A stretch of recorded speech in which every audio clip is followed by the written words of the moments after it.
পাঁচটি বিষয়ের উত্তর না দেওয়া পর্যন্ত একটা কদম বান্দার সামনেও যেতে পারবে না, একটা কদম পিছু আসতে পারবে না, একটা কদম সামনেও দিতে পারবে না, একটা কদম পিছু দিতে পারবে না। এই পাঁচটি জিনিস হলো, এক নম্বর হলো যে হায়াত আল্লাহ তোমাকে দিয়েছেন, যে জীবন আল্লাহ তোমাকে দিয়েছেন, এই জীবন এ হায়াত কোন পথে অতিবাহিত করেছে। অনেকে 70 বছর, 80 বছর, 100 বছর, 150 বছর হায়াত পেয়েছি। হায়াত আপনি কোন কাজে লাগাইছেন? আল্লাহর পথে কতটুকু সময় ব্যয় করেছেন, দিনের পথে ইসলামের পথে কতটুকু সময় আপনি খরচ করেছেন, এটার জন্য আল্লাহর কাছে জবাবদিহিতা করা লাগবে। আল্লাহ হায়াত দিয়েছেন, জীবন দিয়েছেন, জীবন দিয়েছেন, যেভাবে মন চাই সেভাবে চললে তো আর হবে না। হবে? সেভাবে চললে হবে? কারণ আল্লাহ তাআলা দুনিয়াতে আমাদেরকে পাঠিয়েছেন কেন? আল্লাহর ইবাদতের জন্য। তো এখন আমি দুনিয়াতে আসার পরে আমার মন যা চায় তাই করতেছি। নামাজ পড়তে বলছে আল্লাহ, নামাজ পড়ি না। রোজা রাখতে বলছে আল্লাহ, রোজা রাখি না। তারপরে কোরআনের পথে চলার জন্য, হালাল হারাম মেনে চলার জন্য বলছে, আমি হালাল হারাম মেনে চলি না। তো এটার জন্য আল্লাহর কাছে কৈফিয়ত দেওয়া লাগবে না? এই জন্য রাসূল বলেন, যে জীবন আল্লাহ দিয়েছেন, যে হায়াত আল্লাহ তোমাকে দিয়েছেন, হায়াত কোন কাজে লাগাইছো সেটার কৈফিয়ত আল্লাহর কাছে দেওয়া লাগবে। যে যৌবন আল্লাহ রব্বুল আলামিন তোমাকে দিয়েছে, সেই যৌবন কোন পথে বিনষ্ট করেছে। ভালো করে যুবক ভাইরা শোনো, ভালো করে শুনেন। যৌবন বয়সে বিবাহ করার আগেই যৌবন শেষ করে বলেছেন হারাম রিলেশনশিপ করে। আছে না নাই? আছে না নাই? এই যৌবনের হিসাব আল্লাহ রাব্বুল আলামিন নেবেন। যৌবন বয়সের একটা সিজদা কত দাম, যৌবন বয়সের ইবাদত কত দাম আপনি কল্পনা করতে পারবেন না। জিব্রাইলকে বলা হলো, জিব্রাইল, যৌবন বয়সের ইবাদতের কত দাম তোমার কাছে জানতে চাই। বলি, ইয়া রাসূলুল্লাহ, আসমান থেকে কত ফোঁটা বৃষ্টি পড়ে সেটা আমি আপনাকে গুনে গুনে গুনে গুনে বলে দিতে পারবো, কিন্তু যৌবন বয়সের ইবাদতের কত সওয়াব আল্লাহ তাআলা বান্দার আমলনামায় দেয় সেটা আমি জিব্রাইল আপনাকে গুনে বুঝাতে পারবো না। আজ এই যুবকরা নামাজ থেকে বহু দূরে, এই যুবকরা মসজিদ থেকে বহু দূরে, এই যুবকরা ইসলাম থেকে বহু দূরে, এই যুবকরা কোরআন থেকে বহু দূরে। কথা বলেন ঠিক কিনা? যুবকের কারণে ইসলাম প্রতিষ্ঠাতা হয়েছে। যুবক, তোমরা যদি পিছিয়ে থাকো, এই দ্বীন ইসলাম সব বিনষ্ট হয়ে যাবে। ঠিক কিনা বলেন? সম্মানিত মুসল্লিয়ান কিরাম, আজকে যে বিষয়ের উপর আমরা কথা বলবো সেটা হলো যে নেক আমল গুনাহ থেকে বাঁচিয়ে রাখে। যেই নেক আমল আমাদেরকে গুনাহ থেকে বাঁচিয়ে রাখবে, এ বিষয়ের উপর আমরা কথা বলার চেষ্টা করব কোরআন এবং হাদিস থেকে। আল্লাহ তাআলা যেন আমাদেরকে মানার, আমল করার, সেই অনুযায়ী জীবন পরিচালনা করার তৌফিক দান করেন। সকলে পড়ি আমিন। তার আগে আমরা একটু কথা বলি। আমরা সকলেই অবগত আছি, দুনিয়াতে যেহেতু একবার জন্ম নিয়েছি, একবার মৃত্যুবরণ করা লাগবে। লাগবে না বলেন? কথা বলেন, মৃত্যুবরণ করা লাগবে না? যারা বলেন না তারা মনে হয় মরবেন না। সবাই মরবো না? পুরা কুরআনুল কারীম সূরা ফাতিহা থেকে নিয়ে নাস পর্যন্ত আল্লাহ তাআলা 3 বার বলেছেন, কুল্লু নাফসিন যায়িকাতুল, প্রত্যেকটা প্রাণীকে মৃত্যুর স্বাদ গ্রহণ করতে হবে। বাস্তবতা হলো, আমরা জানি কিয়ামত আসবে, কিয়ামত হবে। কিয়ামত হলো 2 প্রকার, কিয়ামতে সগীরা, কিয়ামতে কবীর, অর্থাৎ ছোট কিয়ামত এবং বড় কিয়ামত। ছোট কিয়ামতটা হলো যে যখন মারা যাবে তার জন্য তখনই কিয়ামত কি হয়ে যায়? শুরু হয়ে যায়। যে যখন মারা যাবে তার জন্য তখনই কিয়ামত শুরু হয়ে যায়। উদাহরণ আমি দেই আপনাদেরকে এভাবে, আমি যদি আজকে মারা যাই, আপনাদের কারো ব্যস্ততা কি থেমে থাকবে? কথা বলেন, আপনাদের কারো ব্যস্ততা থেমে থাকবে? কারো কোনো ব্যস্ততা থেমে থাকবে না। তার চাক্ষুষ প্রমাণ যদি আমি দেখাই, যে আপনাদের এলাকার গতকাল জুজুমিয়া, উনি যে মারা গেছে আমি তো জানতাম না। আমি ঈদের নামাজ পড়ানো আসার পরে ফেসবুকে ঢুকলাম, দেখলাম যে না, উনি মারা গেছে, লাশ এনে রাখছে মুসল্লিদের পিছনে। তো আমি একটা জিনিস চিন্তা করলাম, মানুষ যার যার মতো ব্যস্ত। উনি মারা গেছেন, সাদা কাফনে কফিন পড়াইছেন, খাটিয়ায় শোয়ায় পিছনে ফেলে রাখছেন। যার যার মতো ব্যস্ত না? আমরা ঈদের নামাজ পড়ব, যার যার মতো ব্যস্ত হয়ে গেছে। দাপন করে দিল, আমরা যার যার মতো ব্যস্ত। দুনিয়াটা এই জন্য আমি সবসময় বলি, দুনিয়াটা হলো এক স্বার্থপরের জায়গা, দুনিয়াটা হলো বড় স্বার্থপরের জায়গা। এই দুনিয়াতে কেউ কারো আপন নয়, দুনিয়াতে কেউ কারো আপন নয়। যতই আপনি আপন বলেন, যতই রক্তের বন্ধন বলেন, রক্তের সম্পর্কের মানুষ বলেন, কেউ আপন নয়। আপনার এই আপন মানুষগুলো, আমি যে বলি আপনার এই আপন মানুষগুলো দেখবেন যে আপনাকে, আপনি মরে যাওয়ার পরে আপনার গায়ের থেকে আপনার জামাগুলো খুলে নেবে না? কথা বলেন, নেবে না? নেবে। এই আপনার আপন এই মানুষগুলো আপনাকে গোসল দেবে, শেষ গোসল, আপনাকে সাদা কাপড় পরাবে, কিন্তু আপনার রুহ বার হয়ে যাওয়ার পরে, ঘর থেকে বাহির করার পরে আর ঘরে ঢুকাবে না, আর ঢুকানোর সুযোগ নাই। তারপরে কাপড় পরায়া, খাটিয়ে শোয়া, জানাজা দিয়া, বিদায় নিয়া কবরে রেখে চলে আসবে। এজন্য বলি দুনিয়াটা বড় স্বার্থপরের জায়গা, এই দুনিয়াটা আমলের জায়গা। যত পারেন আমল করেন পরকালের জন্য। পরকালের প্রস্তুতি নেওয়ার জায়গা হলো এই দুনিয়াটা।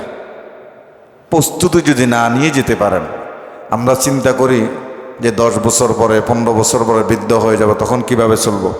এই জন্য কিন্তু আমরা সাংসারিক খরচ করার পরও ব্যাংক ব্যালেন্স করি, পরবর্তীতে একটু সুখে থাকার জন্য।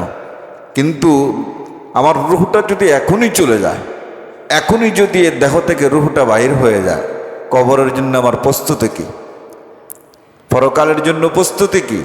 আখিরাতের জন্য, কিয়ামতের জন্য প্রস্তুতি কি? আমরা আসলে রবের সামনে কি নিয়ে দাঁড়াবো?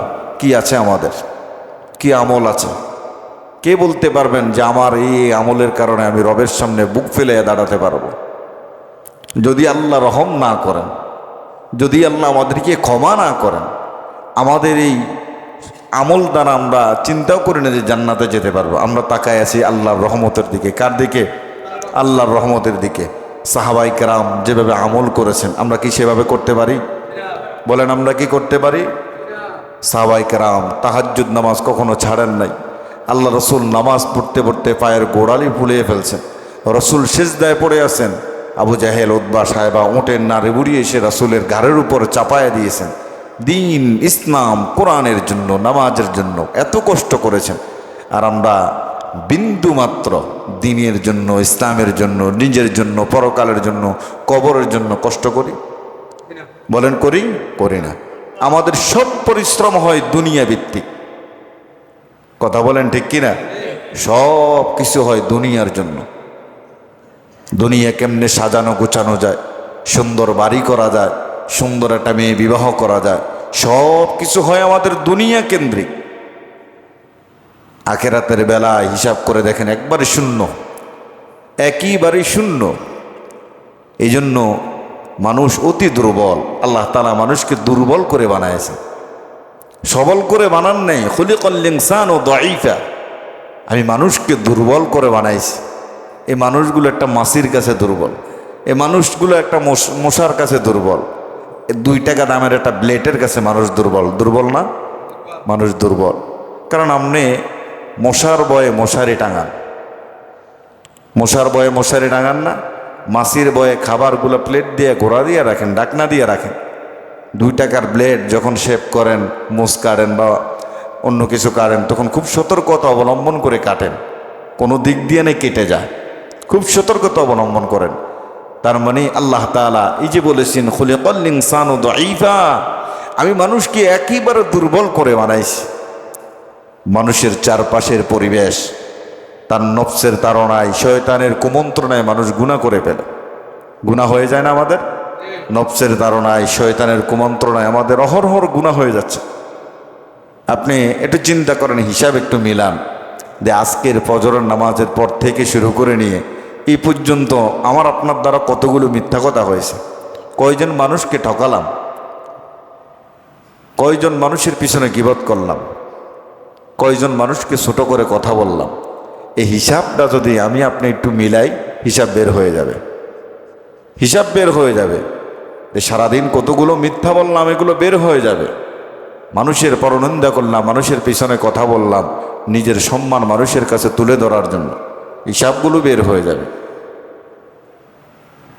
এই জন্য একজন মুমিনের করণীয় হলো, সে গুনাহকে ভালোবেসে নয়, বরং গুনাহকে ঘৃণা করেই সে কি থাকবে?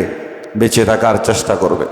কারণ একজন মুমিন জানে সে যে গুনাহ করে, এই গুনাহগুলো তার হৃদয়টাকে অন্ধকার করে দেয়, আল্লাহর সাথে সম্পর্কটাকে দুর্বল করে দেয়, পরকালের সফলতাকে সে বিচ্ছিন্ন করে দেয়।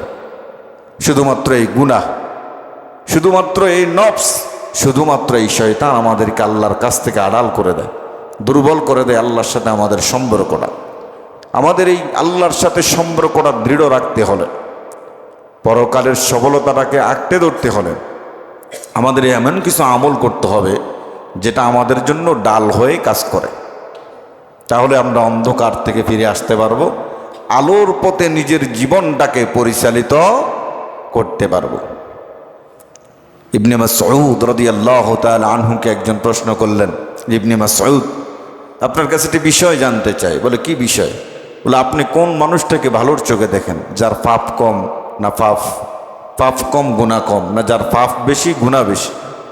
ইবনে মাসউদ বললেন, শোনো, আমি ওই লোকটাকেই পছন্দ করি যে গুনাহ থেকে নিজেকে সবসময় বাঁচিয়ে রাখে। সুবহানাল্লাহ বলেন।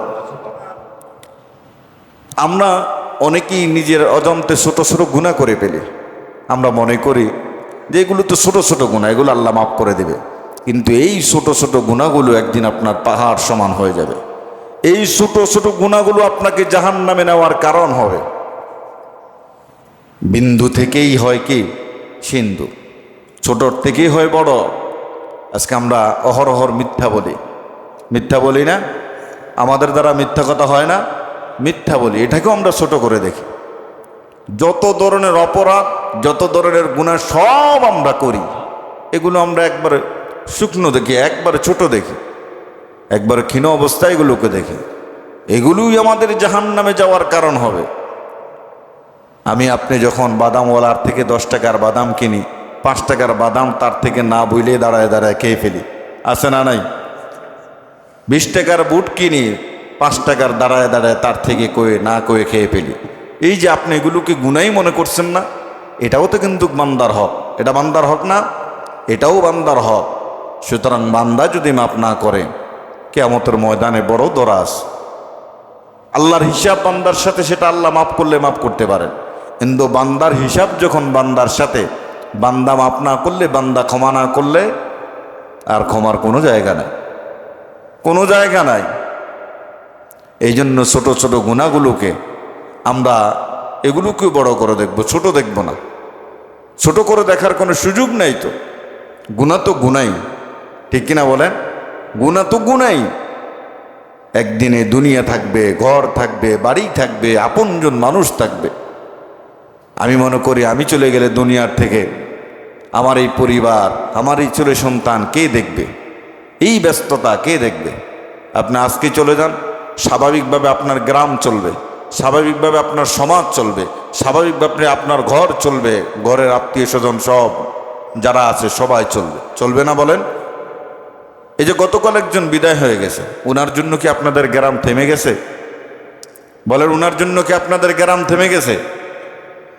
যিনি আপনাদের এই গ্রাম পরিচালনা করেন, এই সমাজের কর্ণধার যিনি, তিনিও যদি মনে করেন আমি চলে গেলে এই সমাজ চলবে কিভাবে, এই এলাকা চলবে কিভাবে, গ্রামের মানুষগুলো চলবে কিভাবে, উনি যাওয়ার পরে কি সমাজ থেমে থাকবে?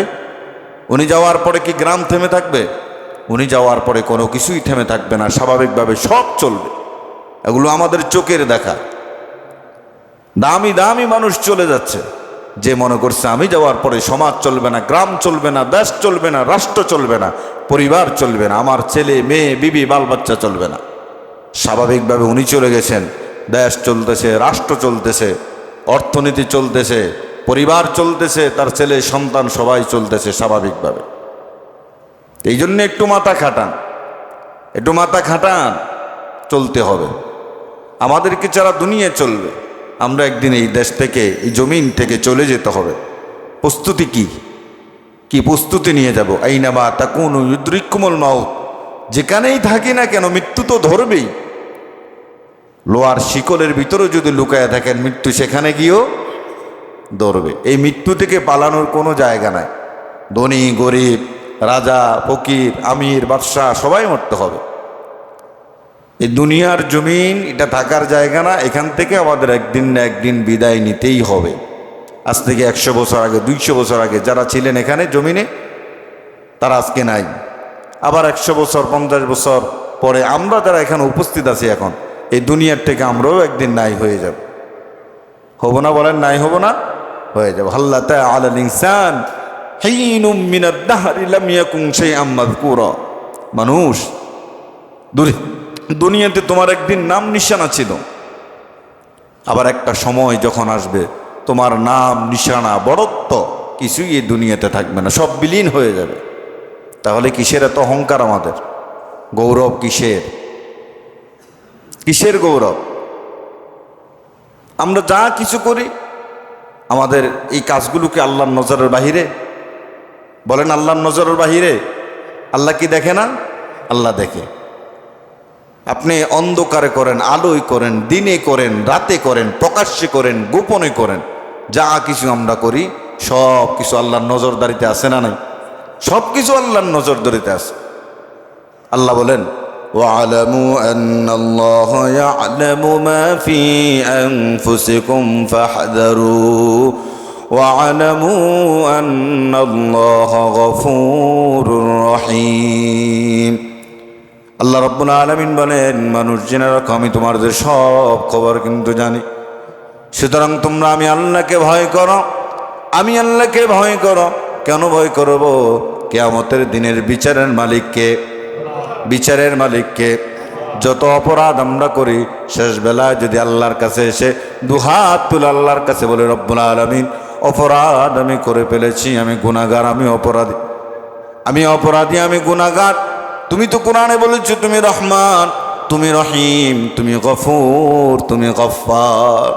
তুমি তো বলেছো তুমি ক্ষমাশীল। অপরাধ আমি বান্দা তোমার করেই ফেলেছি। আমার অপরাধ পাহাড় সমান, আমার অপরাধ সাগরের ফেনা সমান, আমার অপরাধের কোনো কুল কিনারা নাই। তুমি তো রহমান, কারণ তুমি বলেছেন ইন্নাল্লাহা বিমা ইন্নাল্লাহা আলিমুন খবীর, ইন্নাল্লাহা গফুর রহিম। তুমি তো পরম ক্ষমাশীল, তুমি তো বলেছো ক্ষমাশীল, মেহেরবানি করে তুমি আমার গুনাহগুলো মাফ করে দাও। মাফ করবেন আল্লাহ? কারণ আল্লাহ বলেন বান্দারে যা কিছু কোনো সব আমার নজরদারিতে আছে। ইন্নাল্লাহা কানা আলাইকুম রাকিবা, নিশ্চয়ই আমি আল্লাহ রাব্বুল আলামিন তোমার দিকে সতর্ক দৃষ্টি রাখছি। ইয়ালামুল খাওয়িনাতাল আউইনি ওয়া মা তুখফিস সুদূর, তোমার চোখের চোরা চাহনি, অন্তরের কলবের ভিতরে যা কিছু আছে সব আমি আল্লাহ জানি। সুতরাং যা কিছু করো আমি আল্লাহর কাছে কৈফিয়ত তোমাকে দেওয়া লাগবেই। যা কিছু দুনিয়ায় করো সব আমি আল্লাহর কাছে কৈফিয়ত দেওয়া লাগবে। আর প্রত্যেকটা ভালো কাজের বদলা আমি আল্লাহ তোমাদেরকে দেবই। টেনশন করার কারণ নাই। দুনিয়াতে ভালো কাজ যা করবেন বদলা দিবেন কে? আবার যতগুলো কাজ করবেন আল্লাহ রাব্বুল আলামিন সব কাজের কৈফিয়ত আপনার থেকে নেবেন, সব কাজের কৈফিয়ত। এজন্য ভালো কি মন্দ সেটা আখিরাতে দেখতে পারবেন। ফামান ইয়া'মাল মিসকালা যাররাতিন খায়রান ইয়ারাহ ওয়া মান ইয়া'মাল মিসকালা যাররাতিন শাররান ইয়ারাহ। অতএব যারা বিন্দু পরিমাণ সরিষার দানা পরিমাণ মন্দ কাজ করবে সেটাও দেখতে পারবে, বিন্দু পরিমাণ ভালো কাজ করবে সেটাও বান্দা দেখতে পারবে। ভালো কাজ করবেন সেটাও দেখতে পারবেন, খারাপ কাজ করবেন সেটাও দেখতে পারবেন। কিয়ামতের ময়দানে সারিবদ্ধভাবে সবাই যখন দাঁড়ায় যাবে হাসরের ময়দান, আল্লাহ তাআলা বলা লাগবে না বান্দা এই কাজটা তুমি করেছো, এই কাজটা করেছো। কারণ আল্লাহ কিয়ামতের ময়দানে সব বান্দাদের উপর একটা বই দিয়ে খাতা ধরায় দিবেন, একটা বই ধরায় দিবেন। মালি হাযাল কিতাব, এটা এমন কি কিতাব যে কিতাবের মধ্যে আমার ছোটবেলা থেকে নিয়ে বিদ্যা পর্যন্ত এই কবরে আসা পর্যন্ত যা কিছু করলাম এই বইয়ের মধ্যে সব কিছু আল্লাহ রাব্বুল আলামিন তুলে ধরেছেন। খারাপ কি মন্দ, ভালো কি খারাপ, সব কিছুই বইয়ের মধ্যে থাকবে। সেদিন আল্লাহ রাব্বুল আলামিন বলা লাগবে না, আপনি নিজেই দেখতে পারবেন আপনার ভালো আর খারাপ কাজগুলো নিজেই দেখতে পারবেন। আল্লাহর চোখের আড়ালে আপনি কোনো কিছু করতে পারবেন না, সব কিছু আল্লাহর নজরে আছে না নাই? কথা বলেন আছে না নাই? সব কিছু আল্লাহ রাব্বুল আলামিনের নজরে রয়েছে। দিনের বেলা কি অপরাধ করেন, রাতের বেলায় কি গুনাহ করেন, প্রকাশ্যে কি গুনাহ, গোপনে কি গুনাহ, সব কিছু আল্লাহর নজরদারিতে।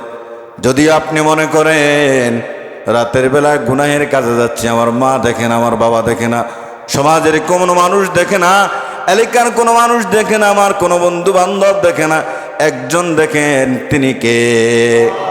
তিনি দেখেন। সুতরাং আল্লাহর নজরের বাহিরে গিয়া কোনো কাজ করা আমাদের দ্বারা অসম্ভব, আমাদের দ্বারা অসম্ভব। এজন্য হিসাব মিলাবেন, হিসাব মিলায় দেখেন যে সারাদিন ভালো কি কাজ করলাম, মন্দ কি কাজ করলাম, পরকালের জন্য প্রস্তুতি কি নিলাম, আখিরাতের জন্য কি ব্যালেন্স করলাম, কি ফুজি করলাম, কি করলাম। আল্লাহর নবীর সাহাবী আনাস রাদিয়াল্লাহু তাআলা আনহু বলেন, আল্লাহর নবী মসজিদে নববী থেকে কেবলমাত্র নামাজ পড়ে বের হলেন। এক আল্লাহর বান্দা এসে বললেন, মাতা তাকুমুস সাআ ইয়া রাসূলুল্লাহ, আল্লাহর রাসূল জানতে চাই কিয়ামত কবে কায়েম হবে। রাসূল কোনো কথা বললেন না। তৃতীয়বার আবার যখন আল্লাহ রাসূলকে বললেন, ইয়া রাসূলুল্লাহ কিয়ামত কবে কায়েম হবে, আল্লাহ রাসূল বললেন, কিয়ামত কবে কায়েম হবে বারবার প্রশ্ন করতেছো, আমি তোমার কাছে জানতে চাই যে কিয়ামতের কথা তুমি বলতেছো, এই কিয়ামতের জন্য ব্যালেন্স করেছো কি, পুঁজি কি করেছো, কি ব্যালেন্স, কি পুঁজি? এটা তো সাধারণ করা ময়দান নয়, এত ভয়াবহ একটা ময়দান। ইয়াউমা ইয়াফিরুল মারউ মিন আখি ওয়া উম্মিহি ওয়া আবি ওয়া সাহিবাতিহি ওয়া বানি। ভাই তার ভাইকে বলে যাবে, সন্তান বাবাকে বলে যাবে, বাবা সন্তানকে বলে যাবে, মা মেয়েকে বলে যাবে, মেয়ে মাকে বলে যাবে। এটা তো কঠিন একটা ময়দান। দুনিয়াতেও তো স্বার্থের কারণে ভাই ভাইকে বলে যায়, স্বার্থের কারণে বাবা সন্তানকে বলে যায়, আবার সন্তান বাবাকে বলে যায়, মা মেয়েকে বলে যায়, মেয়ে মাকে বলে যায়। আছে না নাই? কথা বলেন, আছে না নাই? একটু স্বার্থের আঘাত পড়লে ভাই তার ভাইয়ের সাথে দীর্ঘদিন কথা বলতে চায় না, সম্পর্ক ছিন্ন করে দেয়। এই কিয়ামতের ময়দানের জন্য তুমি কি ব্যালেন্স করেছো, কি পুঁজি করেছো? তাহলে একটু হিসাব মিলায় দেখে যে পরকালের জন্য কি প্রস্তুতি আমাদের, কি করলাম, কি আমল করলাম, কি নিয়ে আল্লাহর সামনে দাঁড়াবো, কি নিয়ে যাব। এজন্য হিসাব আমাদের মিলাতে হবে, কারণ হিসাব যদি না মিলান আল্লাহর কাছে ধরা আছে না নাই?